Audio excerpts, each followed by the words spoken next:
अस्सलाम वालेकुम फ्रेंड्स, आप सब मौजूद हैं लर्न विद मरियम के प्लेटफॉर्म पर, जहां पर मैं आप लोगों के लेवल पर आकर आप लोगों को समझा रही हूं साइंस, ताकि आप और मैं मिलकर साइंस को बना सकें आपके लिए बहुत ही ज़्यादा आसान।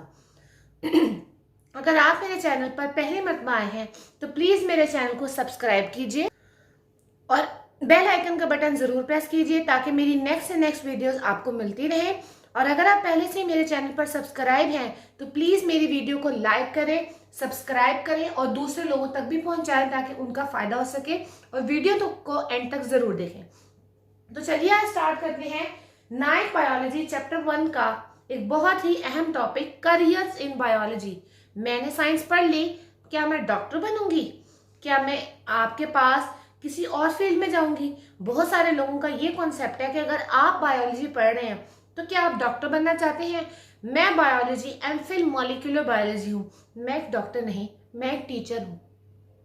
इसी तरह से बायोलॉजी पढ़कर आप अपने डिफरेंट फील्ड्स में जा सकते हैं, डिफरेंट प्रोफेशंस को चूज कर सकते हैं। डिपेंड करता है कि बायोलॉजी में कौन सी फील्ड में आप इंटरेस्ट रखते हैं। तो देखते हैं बायोलॉजी में हमें कौन कौन से करियर्स मिलते हैं और अपनी जिंदगी के कौन से मोड़ पर या कितनी पढ़ाई करके हम कौन से करियर का इंतखाब कर सकते हैं, ताकि आपको अपना रास्ता चुनने में बहुत ज़्यादा हो आसानी। तो चलिए आज का टॉपिक स्टार्ट करते हैं। जब हम बायोलॉजी में करियर्स की बात करते हैं तो करियर्स का कोई एंड नहीं, बायोलॉजी में करियर्स की कोई स्पेसिफिक लिस्ट नहीं, लेकिन कुछ 6-8 करियर्स आपके सामने मैं आज लेकर आई हूँ जिनको आप बायोलॉजी में चूज कर सकते हैं। तो सबसे पहला करियर आपके पास है मेडिसिन या सर्जरी। मेडिसिन के शोबे में से अगर आप ताल्लुक रखते हैं, जिसको आप मोस्टली इख्तियार कर सकते हैं कि अगर आपने अपना FSC प्री मेडिकल कंप्लीट कर लिया, सेकेंड ईयर कंप्लीट कर लिया प्री मेडिकल के साथ, तो आप MBBS में जाकर इसको स्टडी करते हैं बेसिकली। और मेडिसिन में आप क्या चीज देखते हैं? किसी भी बीमारी की सबसे पहले डायग्नोसिस, उसकी शनाख्त।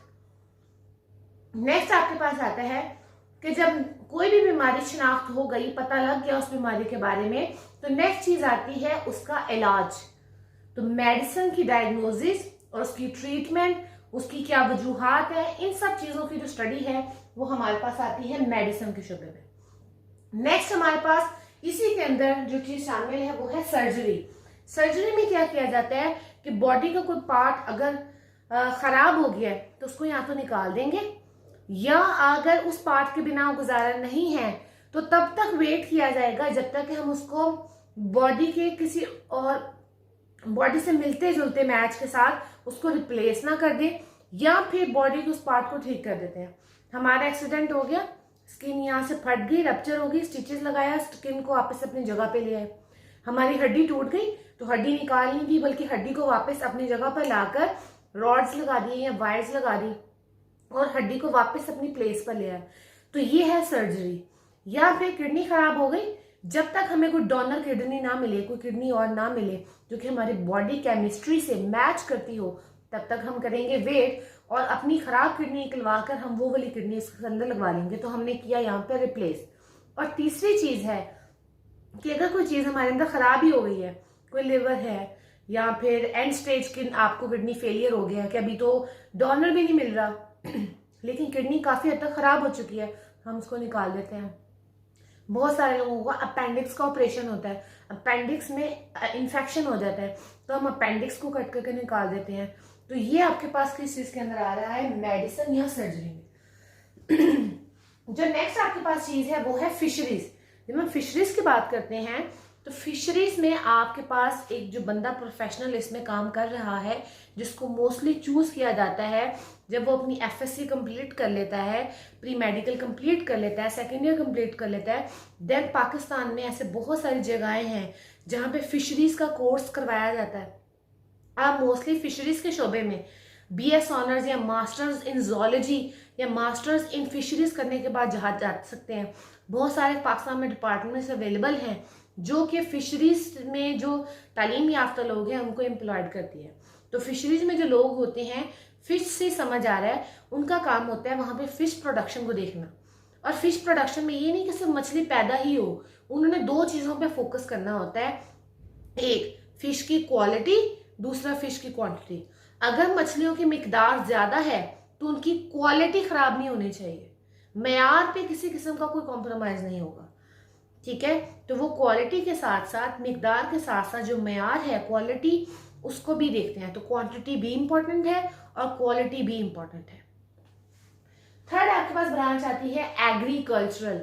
एग्रीकल्चर के अंदर हम क्या करते हैं, वो तमाम फसलें, वो तमाम जानवर, वो तमाम पौधे जिनको हम ह्यूमन बीइंग, हम इंसान या दूसरे जानवर एज अ फूड यूज करते हैं, खुराक के तौर पर इस्तेमाल करते हैं, उन तमाम चीज़ों की स्टडी जो है वो एग्रीकल्चरल फील्ड में होती है। पाकिस्तान में इसके लिए भी बहुत सारी यूनिवर्सिटीज़, ऐसे बहुत सारे इदारे मौजूद हैं जो कि एग्रीकल्चरल फील्ड के अंदर आपके बाकायदा कोर्सेज करवाते हैं। आप अपना एफएससी प्री मेडिकल कंप्लीट करने के बाद एग्रीकल्चर में एडमिशन ले सकते हैं और अगर आप इस फील्ड से ताल्लुक़ रखते हैं तो उसकी स्टडी कर सकते हैं। अब एग्रीकल्चर में ज़ाहिर बात है आपके पास गंदम भी है, जौ भी है, चावल भी है, मकई भी है, तो इसमें भी हमें देखना है कि इनकी अच्छी से अच्छी क्वालिटी भी हमें मिले और क्वांटिटी भी मिले। आप चावल ही ले लें, मार्केट में चल जाएं तो चावल का एक रेट नहीं है, आपको 10 किस्मों के चावल मिलेंगे, हर एक का रेट अलग मिलेगा, पकने पर हर एक का रिजल्ट भी अलग मिलेगा। तो आपके पास हम क्वालिटी पर भी काम करते हैं और क्वांटिटी पे भी काम करते हैं एग्रीकल्चरल फील्ड के अंदर। इसमें भी आप अपने, जो मैंने आपको जैसे कि बताया कि यूनिवर्सिटी से एग्रीकल्चरल कोर्स कर सकते हैं या मास्टर कर सकते हैं, देन इन बहुत सारे डिपार्टमेंट्स में अपने आप को अपना जज्बा शो करते हुए इतनी खिदमात इस डिपार्टमेंट के अंदर अंजाम दे सकते हैं। चौथी आपके पास जो चीज़ आती है वो है एनिमल हस्बेंड्री। एनिमल हस्बेंड्री भी एक तरह से एग्रीकल्चर के अंदर ही आता है, उसी का पार्ट है, लेकिन इसमें आपके पास वो एनिमल्स शामिल होते हैं जो कि पालतू हैं, जो कि जैसे कि कैटल्स हैं, मवेशी वगैरह हैं, जिनको हम पेट एनिमल घर में रखते हैं और उनसे हम किसी ना किसी का, तो इसमें ज़्यादातर हमारे पास मवेशी आते हैं, हमारे बहुत सारे पेट एनिमल्स आते हैं जिनको हम घर में रख रहे हैं, तो मुफ्त में नहीं रख रहे, जाहिर बात है उनके चारे का खर्चा है, उनकी हिफाजत भी है, उनका पानी भी है, वो बीमार भी होते हैं, हम उनका इलाज भी करवाते हैं। इसमें हमारे पास पेट एनिमल्स आते हैं, हमारे कैटल्स, मवेशी वगैरह आते हैं। जाहिर है अगर हमने पेट को घर में रखा हुआ है तो हमने किसी फ़ायदे से रखा हुआ है। अगर हम उसको हमारे पास रखकर फूड दे रहे हैं, शेल्टर दे रहे हैं, पनाह दे रहे हैं, उसकी बीमारी में उस पर ख़र्चा कर रहे हैं, तो बदले में हम उससे अंडा, दूध, गोश्त, इस तरह के तमाम फ़ायदे उठा रहे हैं। तो आपके पास एनिमल हस्बेंड्री में आप वो जो मवेशी हैं या वो जो पेट एनिमल्स हैं उनकी ग्रोथ और उनकी क्वालिटी पर फोकस करते हैं। जैसे बहुत सारे लोग पोल्ट्री का काम करते हैं, चिकन तो डेली बेस पे खाया और ख़त्म हो गया, तो आपके पास चिकन की प्रोडक्शन साथ साथ प्रोड्यूस होता जाए और जो मीट है वो भी गुड क्वालिटी का हो, और साथ ही साथ अंडे भी मार्केट में सप्लाई होते हैं, अंडे भी खाए और ख़त्म हो गए, जो दूध है वो मवेशियों से लिया जाता है, उसको सेल किया जाता है। तो इस तरह की जो स्टडी होती है और इन पे जितने भी एस्पेक्ट्स हैं उनको हम स्टडी करते हैं हम लोग एनिमल हस्बेंड्री में। एनिमल हस्बेंड्री का शोबा आप जब अपनी एफएससी कर लेते हैं तो उसके बाद आप इसको अडॉप्ट कर सकते हैं। प्री मेडिकल के बाद अगर इसमें कोई स्पेसिफिक कोर्स चाहिए हो तो वो भी आप आगे कर सकते हैं ताकि मज़ीद अपनी महारत इस शोबे में आप दिखा सकें। और नेक्स्ट आपके पास जो ब्रांच आती है वो है हॉर्टिकल्चर।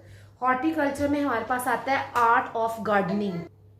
गार्डनिंग के आर्ट में हम देखते हैं कि हमारे पास कौन कौन से पौधे हैं, कौन कौन से फूल हैं जो कि बहुत ही दिलकश और खूबसूरत हैं, जिनको एज अ डेकोरेशन हम इस्तेमाल कर सकते हैं। आप जू में चले जाएं, आप शालामार बाग या और जिस तरह मशहूर गार्डन्स हैं उनमें चल जाएं तो उन्होंने घास की बड़ी ही खूबसूरत कटिंग की होती है, पौधों को बड़े खूबसूरत तरीके से कट किया होता है, उनकी शेप्स बनाई होती हैं। तो ये आर्ट ऑफ गार्डनिंग में आता है।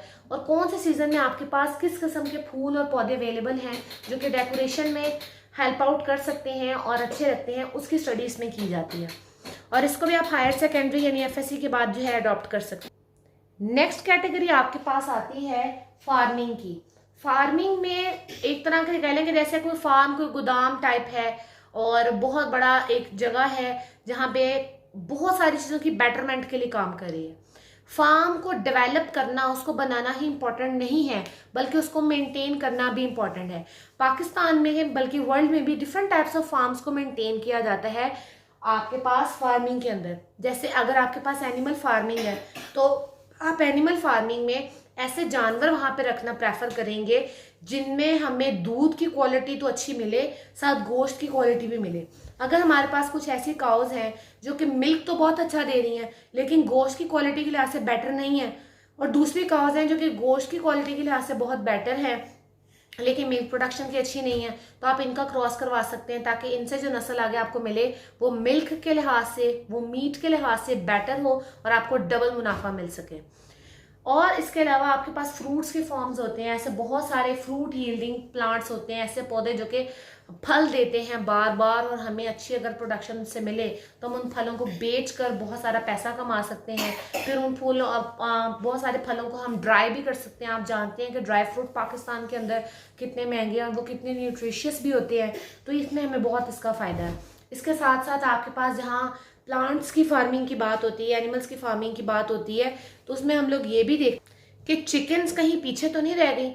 चिकन्स की प्रोडक्शन पे भी बहुत ज़्यादा ध्यान देते हैं ताकि हमें ज़्यादा से ज़्यादा मुर्गियाँ पैदा हो, उनका गोश्त मिले और अंडे भी ज़्यादा से ज़्यादा मिले, और ताकि हमारे जो दोनों काम हैं गोश्त के और अंडे के वो भी चलते रहें। तो इन सब चीज़ों की स्टडी जो है वो हमारे पास आती है फार्मिंग के अंदर। नेक्स्ट ब्रांच हमारे पास आती है फॉरेस्ट्री में। तो फॉरेस्ट्री की ब्रांच के अंदर हम ये स्टडी करते हैं, या जो भी फॉरेस्ट मैनेजर होता है उसका मेजर काम ये होता है, तो हम देखते हैं कि वो इस चीज़ की कोशिश करे कि जो कुदरती तौर पे पाए जाने वाले फॉरेस्ट हैं, एक तो उनकी हिफाजत भी हो, वहाँ पे पाए जाने वाले जितने दरख्त हैं सिर्फ दरख्तों की हिफाजत नहीं है, एक पूरे फॉरेस्ट में मुख्तलिफ किस्म के इंसेक्ट्स हैं, मुख्तलिफ किस्म के बर्ड्स की स्पीशीज़ हैं, और यहाँ ऐसा भी होता है कि उसमें कुछ परिंदों के जो ग्रोह हैं वो आके एक सीज़न के लिए रहते हैं, दूसरे सीज़न में वहाँ से चले जाते हैं, वो हैं बहुत सारे एनिमल्स वहाँ रहते हैं, तो उन सब की हिफाजत भी उसके ज़िम्मे है। तो जहाँ वो नेचुरल फॉरेस्ट की प्रोटेक्शन कर रहा है वहीं वो गवर्नमेंट के साथ ऐसे प्लान्स को डिस्कस करे जिसमें रहते हुए हम लोग आर्टिफिशियल फॉरेस्ट भी क्रिएट कर सकें, नए नए प्लांट्स ग्रो कर सकें। ऑब्वियसली उन्हें जंगल बनने में तो वक्त लगेगा, लेकिन उनकी हिफाजत के लिए, इन्वायरमेंट की बेटरमेंट के लिए आर्टिफिशियल फॉरेस्ट कैसे क्रिएट किए जा सकते हैं ये हम पढ़ें। तो फार्मिंग का शोबा अगर आपने इख्तियार करना था तो वो अगर आप एनिमल हस्बेंड्री, एग्रीकल्चर या आफ्टर एफएससी इसके अंदर आ सकते हैं। और अगर आप फॉरेस्ट्री के शोबे से ताल्लुक़ रखना चाहते हैं तो ये आपको जोलॉजी या बॉटनी में अगर आपने मास्टर किया है then you can choose forestry, या फिर आप स्पेशल एफएससी के बाद अपना प्री मेडिकल ख़त्म करने के बाद फॉरेस्ट्री के शोबे में एडमिशन ले सकते हैं ताकि आप इस ब्रांच को कवर कर सके, और इससे रिलेटेड फील्ड में अगर आपको स्टडी है तो मज़ीद आप इससे आगे बढ़ सकें। एंड बायोलॉजी में जो सबसे लेटेस्ट प्रोफेशन है जिसमें आजकल बहुत ज़्यादा तरक्की है, बहुत सारे लोग इसको अडॉप्ट कर रहे हैं, वो प्रोफेशन आपके पास कहलाता है बायोटेक्नोलॉजी का। बायोटेक्नोलॉजी के इस प्रोफेशन को आप अपने प्री मेडिकल के बाद, एफएससी के बाद स्पेशली मास्टर्स कर सकते हैं, इसमें कोर्सेज कर सकते हैं। अदरवाइज बॉटनी और जोलॉजी में अगर आप मास्टर्स रखते हैं, महारत रखते हैं, तो देन आप फर्दर स्पेशलाइज इसके अंदर कर सकते हैं। और बायोटेक्नोलॉजी की फील्ड में हम माइक्रो ऑर्गेनिज्म या किसी भी लिविंग ऑर्गेनिज्म का इस्तेमाल करते हैं for the welfare of man kind, इंसानियत के किसी फ़ायदे के लिए, तो वो आपके पास आती है बायोटेक्नोलॉजी। जैसे हम लोग यीस्ट का इस्तेमाल करते हुए ब्रेड, बर्गर, आपके पास बन्स और पिज़्ज़ा डोज ये सब कुछ बनाते हैं जो कि फूड को और न्यूट्रिशियस और जायकेदार बना देती है। इसके साथ साथ जैसे हम दही का कल्चर लगाते हैं, दूध में जाग लगाते हैं, तो उससे वो आपके पास सारा दूध जो है वो दही में कन्वर्ट हो जाता है। फिर पिकल्स के अंदर है, बहुत सारे जैम्स हैं, जेलीज हैं, वहाँ पे हम इस फील्ड को इस्तेमाल करते हैं। बहुत सारे ग्रोथ हार्मोन्स हैं, बहुत सारी दवाइयाँ हैं। मार्केट में सबसे ज़्यादा शुगर की बीमारी की जो दवाई है इंसुलिन, वो हम बायोटेक्नोलॉजी की फील्ड के जरिए से ज़्यादा पैदा करते हैं। पहले इंसुलिन बहुत महंगी थी लेकिन आजकल इंसुलिन सस्ती है क्योंकि हम बायोटेक्नोलॉजी से बहुत जल्दी और आसान तरीके से, सस्ता तरीके से पैदा कर लेते हैं। तो ये आपके पास थे बायोलॉजी के कुछ करियर्स जिनको आप अपनी स्टडी में आगे जाकर अपना सकते हैं और जिस फील्ड में इंटरेस्ट रखते हैं वहाँ जाकर अपने कदम जमा सकते हैं। मैं उम्मीद करती हूँ आपको मेरी वीडियो अच्छी लगी होगी। प्लीज़ इसको लाइक और सब्सक्राइब ज़रूर कीजिएगा और दूसरों तक ज़रूर स्प्रेड करें। अगर आपकी किसी किस्म का कोई क्वेश्चन हो आप कमेंट्स में पूछ सकते हैं, कोई टॉपिक अपनी मर्ज़ी का पूछना चाहते हो कमेंट्स में मेंशन कर सकते हैं। किसी वजह से किसी किस्म का कोई मसला आ रहा हो, मेरी कोई बात समझ ना आ रही हो, आप तब भी मुझे बता सकते हैं।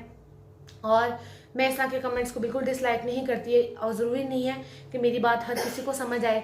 अगर आप कुछ समझना चाहते हैं, कुछ आपको मसला है, आप कमेंट सेक्शन में मेंशन कर सकते हैं। प्लीज़ मेरी वीडियोस को कंप्लीट देखा करें और उन स्टूडेंट्स के लिए जो कि मेरे लेक्चर को फुल इंग्लिश में डिलीवर करवा के समझना चाहते हैं तो उनके लिए भी मैं वीडियो बना सकती हूँ, वो भी मुझे मेंशन कर दें। Thank you so much.